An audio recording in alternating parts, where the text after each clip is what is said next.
चलिए बच्चों, स्वागत है आपका इजी लर्निंग की एक नई वीडियो में।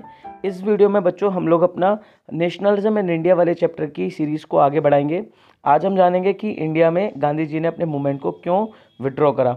मैंने आप लोगों को एक चीज़ बोली थी कि पिछली वीडियो में आपको आपका नाम कमेंट में बताना था। उसमें बच्चों दिव्यांशु यादव को गिफ्ट मिल रहा है। मैंने गिफ्ट लगा दिया, उनके पास 1 या 2 दिन में गिफ्ट पहुंच जाएगा। बच्चों, मैं इस वीडियो में भी आपसे कुछ क्वेश्चंस पूछूंगा। प्लीज़ क्वेश्चन के आंसर कमेंट बॉक्स में दीजिएगा। मेरा प्रॉमिस है, जिस दिन ये चैप्टर की वीडियो ख़त्म करूंगा उस दिन जो भी विनर्स होंगे 1, 2 या 3 सबको गिफ्ट अपनी तरफ से पहुंचाऊंगा। ठीक है, मेरा प्रॉमिस है। तो प्लीज़ बच्चों कमेंट में आंसर ज़रूर दीजिएगा। वीडियो को एंड तक देखिए ताकि आपको क्वेश्चन पता चल सके। देखते बच्चों कि गांधी जी ने मूवमेंट को बंद क्यों करा। नॉन कोऑपरेशन मूवमेंट बंद करने का रीज़न क्या था। तो हुआ क्या, ये वाला जो मूवमेंट था नॉन कोऑपरेशन, कई जगहों पर वायलेंट होने लगा था कि यहाँ पर विद्रोह या दंगे यूज़ होने लगे थे, हिंसा का इस्तेमाल होने लगा था। जबकि गांधी जी सिर्फ शांति का विरोध चाहते थे कि शांति के साथ अंग्रेज़ों का विरोध किया जाए। गांधी जी का मानना था जो सत्याग्रही हैं इनको अभी प्रॉपरली ट्रेन करने की ज़रूरत है, तभी जाकर ये मास स्ट्रगल में जा पाएंगे। मास स्ट्रगल मतलब ऐसा स्ट्रगल, ऐसा मूवमेंट जहाँ पे बहुत सारे लोग पार्टिसिपेट करें। कांग्रेस के अंदर कई लीडर्स थे जो कि मास स्ट्रगल करते करते थक गए थे, इसीलिए वो लोग अब इलेक्शन में पार्टिसिपेट करना चाह रहे थे। जबकि अगर हम बात करें बच्चों, हर एक व्यक्ति स्वराज को अपने अपने नज़रिए से देख रहा था। जैसे हमने देखा शहरों में अलग तरीके से, गाँव में अलग तरीके से, ट्राइबल लोग अलग तरीके से, प्लांटेशन में अलग तरीके से स्वराज को देख रहे थे। इन सब के बाद जो सबसे अगर हम बात बोले ना, एकदम लास्ट मोमेंट है जिसने बिल्कुल इनिशिएट कर दिया, वो था 1922 का चौरी चौरा इंसिडेंट। 4 फरवरी 1922 को उत्तर प्रदेश के गोरखपुर डिस्ट्रिक्ट में एक जगह है चौरी चौरा। यहाँ पर लोग शांतिपूर्ण तरीके से मार्च निकाल रहे थे। ठीक है, पैदल यात्रा। पुलिस वालों ने उनके ऊपर लाठीचार्ज कर दिया। इसकी वजह से वो मार्च के लोग गुस्सा गए, उनमें हिंसा भड़क गई। उन लोगों ने जाके क्या करा, कोतवाली में आग लगा दी। जैसे आप देख रहे हैं ना, इस तरीके से कोतवाली में आग लगा दी, जिसमें कई पुलिस वाले मारे गए।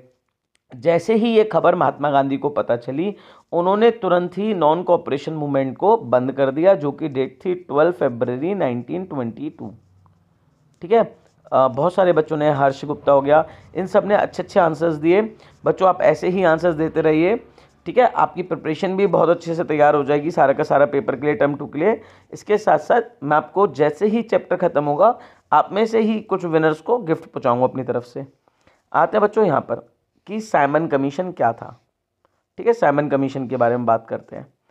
चलिए बच्चों, पहले 1 सेकेंड में आप लोगों से एक क्वेश्चन पूछ लेता हूँ कि गांधी जी ने मूवमेंट को विड्रॉ करा था, इसके बारे में। ठीक है, यहाँ से एक क्वेश्चन पूछते हैं। आपको ये बताना है कि ये जो चौरी चौरा का इंसिडेंट हुआ था, ठीक है, 4 फरवरी को हुआ था, इसमें कितने पुलिस वाले मारे गए थे। पहला क्वेश्चन नंबर 1, कितने पुलिस वाले यहाँ पर मारे गए थे, पहला। चलिए दूसरे क्वेश्चन की तरफ बढ़ेंगे। तो इस टॉपिक से साइमन कमीशन क्या था। ठीक है, तो साइमन कमीशन ब्रिटिश सरकार के द्वारा बनाई गई एक कमीशन थी जो इंडिया भेजी जानी थी इंडिया के फ्रीडम स्ट्रगल के लिए, कि इंडिया में फ्रीडम स्ट्रगल चल रहे थे। उनके रिस्पॉन्स में अंग्रेजों ने एक कमीशन बनाई थी जो इंडिया में, देखो बेसिकली 1919 में इंडियन गवर्नमेंट एक्ट लागू हुआ था, वो प्रॉपर तरीके से काम कर रहा है या नहीं कर रहा है ना, इंडिया में फ्रीडम स्ट्रगल को कैसे दबाया जाए या किस तरीके से इंडिया का कॉन्स्टिट्यूशन बनवाया जाए, इसके लिए साइमन कमीशन इंडिया भेजा गया। ये एक स्टैट्यूटरी कमीशन थी, यानी एक तरीके से कानूनी तौर पर बनाई गई थी, लेकिन संवैधानिक नहीं थी। इसके हेड थे सर जॉन साइमन, इनको हेड बनाया गया। इस साइमन कमीशन का मेन ऑब्जेक्टिव था कि ये इंडिया आएगी और इंडिया में आकर यहाँ के कॉन्स्टिट्यूशनल सिस्टम को रिव्यू करेगी, और अगर इसमें कुछ बदलने की ज़रूरत है तो उसके बारे में बताएगी। लेकिन हुआ क्या, इसके जितने भी मेंबर्स थे उनमें कोई भी इंडियन मेंबर नहीं था, सारे के सारे अंग्रेज थे। ठीक है, तो इस वजह से हिंदुस्तानियों को लगा कि कमीशन हमारे लिए बन रही है, लेकिन इसमें हम ही नहीं है तो ये प्रॉपर तरीके से रिपोर्ट नहीं देगी। ठीक, तो क्वेश्चन अराइज होता है आपके लिए दूसरा क्वेश्चन कि साइमन कमीशन में टोटल कितने मेंबर्स थे। सेकंड क्वेश्चन, जब साइमन कमीशन 1928 में इंडिया आई तो भारत के लोगों ने इसका विरोध करा। गो बैक साइमन या साइमन गो बैक के नारे लगाए और काले झंडे दिखाए। जैसे आपको दिख रहा है बच्चों इमेज में, देखिए ये लोग काले झंडे दिखा रहे हैं, साइमन गो बैक, साइमन वापस जाओ, इस तरीके के नारे लगा रहे हैं। इस तरीके से साइमन कमीशन का विरोध किया गया हर जगह पर। तो साइमन को पता चला कि हाँ यहाँ पे कुछ प्रॉब्लम्स हैं। तो उसी समय पे 1928 में पंडित जवाहरलाल नेहरू के पिता मोतीलाल नेहरू उस समय पे कांग्रेस के हेड थे। उन्होंने क्या करा, उनकी रिपोर्ट बनाई गई थी, उसी रिपोर्ट के बेसिस पे साइमन कमीशन ने अपनी रिपोर्ट बनाई, उसको सबमिट किया गया। ये सब की बात थी बच्चों। देखिए ज़रा कुछ थोड़ा सा पीछे का रिवाइंड करते हैं। 1922 में जब नॉन कोऑपरेशन मूवमेंट को बंद किया गया, महात्मा गांधी को जेल हुई, महात्मा गांधी को जेल में डाल दिया गया।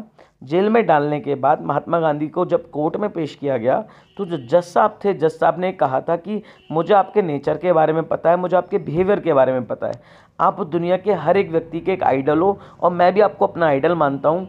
आपको जो सज़ा हो रही है इससे अगर किसी को दुख होगा तो सबसे ज़्यादा मुझे होगा, और सरकार आपकी सज़ा को माफ़ करती है तो दुनिया में अगर कोई खुश होगा तो सबसे ज़्यादा खुश मैं हूँगा।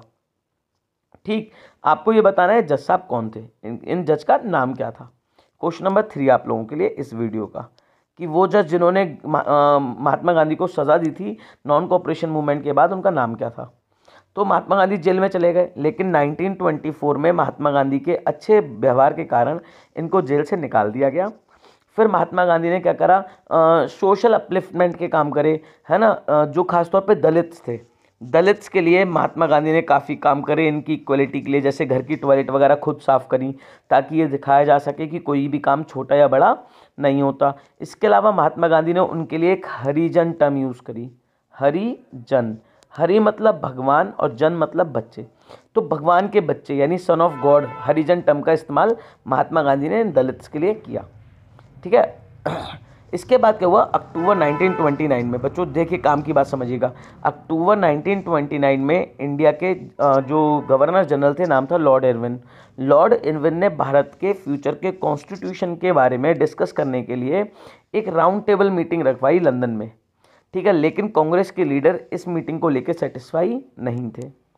इसी समय पर हमारे भारत के एक युवा पॉलिटिशियन जिनका नाम था पंडित जवाहरलाल नेहरू, ठीक है, पंडित जवाहरलाल नेहरू, ये कांग्रेस के अध्यक्ष बने।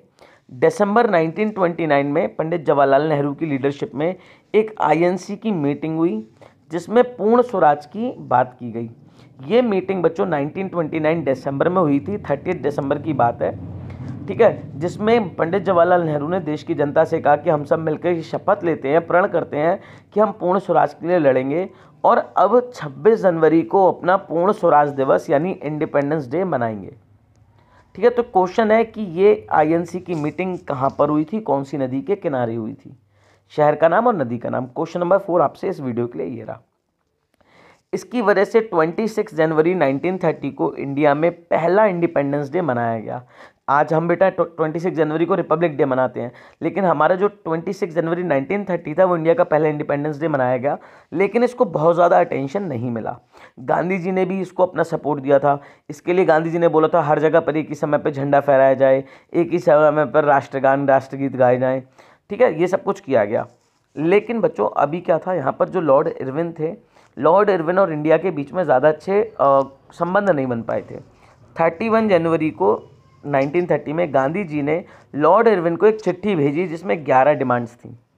ठीक है, ये जो आइडिया था डिमांड्स का, ये काफ़ी ज़्यादा वाइड रेंजिंग था, यानी इसमें हर एक क्लास, जो कि इंडियन सोसाइटी में हर एक क्लास की डिमांड्स को रखा गया था।